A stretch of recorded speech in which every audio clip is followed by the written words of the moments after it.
दोस्तों, स्वागत है हमारे YouTube channel MICT computer education पे।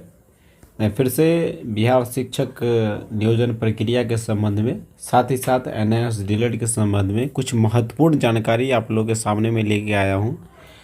अभी रंजीत कुमार सिंह IAS जो प्राथमिक शिक्षा निदेशक हैं, वो अभी लाइव हैं।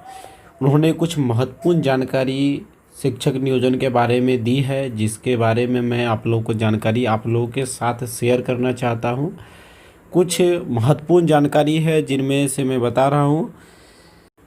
कैंप के द्वारा होगी नियोजन प्रक्रिया। जो हम लोगों का संदेह था कि ये जो नियोजन प्रक्रिया है कहीं पंचायत स्तर पे ना हो, तो ये उन्होंने साफ किया है कि जो नियोजन प्रक्रिया है वो कैंप के माध्यम से होगी।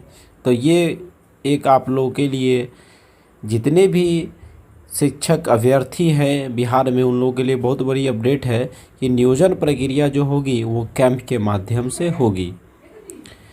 दूसरी उन्होंने जानकारी दी है कि डिस्ट्रिक्ट लेवल पर बनेगी मेधा सूची। एक ये भी अच्छी खबर है कि मेधा सूची यानी मेरिट लिस्ट जो बनेगी वो डिस्ट्रिक्ट लेवल पे बनेगी।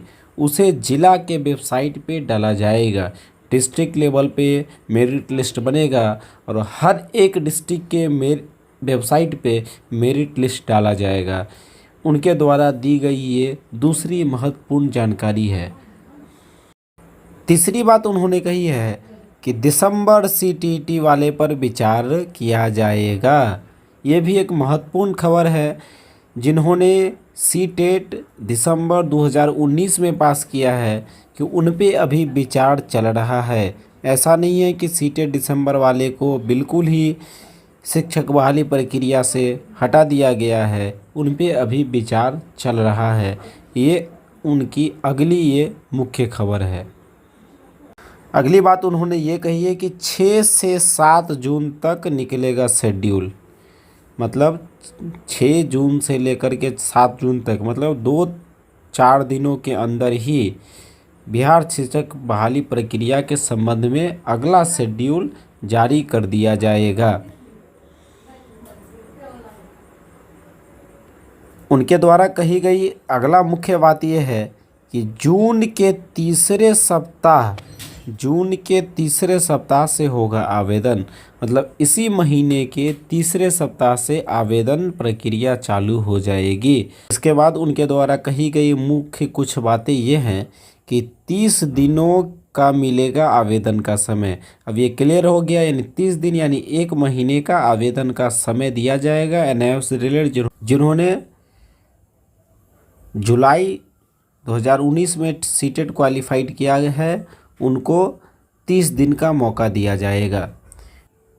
अगली बड़ी खबर ये है कि पंचायत में आवेदन लेने की होगी अल्टरनेट व्यवस्था। मतलब कुछ न कुछ पंचायत में जो आवेदन लिया जा रहा है उसके लिए अलग से कोई व्यवस्था की जाएगी।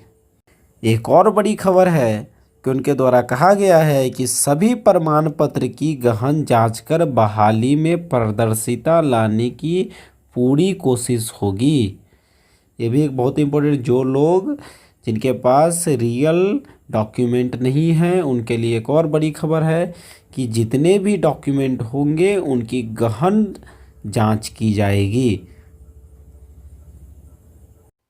मतलब ये है कि आप लोग को पूरी कागजात को तैयार रखने की सलाह दी गई है। मतलब आपके पास जितने भी डॉक्यूमेंट है उनको आप पूरी तरह तैयार करके रखें, ताकि आपको शिक्षक बहाली प्रक्रिया में किसी तरह का कोई परेशानी नहीं हो। आप लोगों से रिक्वेस्ट है कि आप मेरे वीडियोज़ को लाइक करिए, मेरे चैनल को सब्सक्राइब करिए, शेयर करिए औरों के साथ, ताकि शिक्षक बहाली प्रक्रिया से संबंधित जितनी भी जानकारी हो मैं आप लोगों तक पहुंचा पाऊं। धन्यवाद।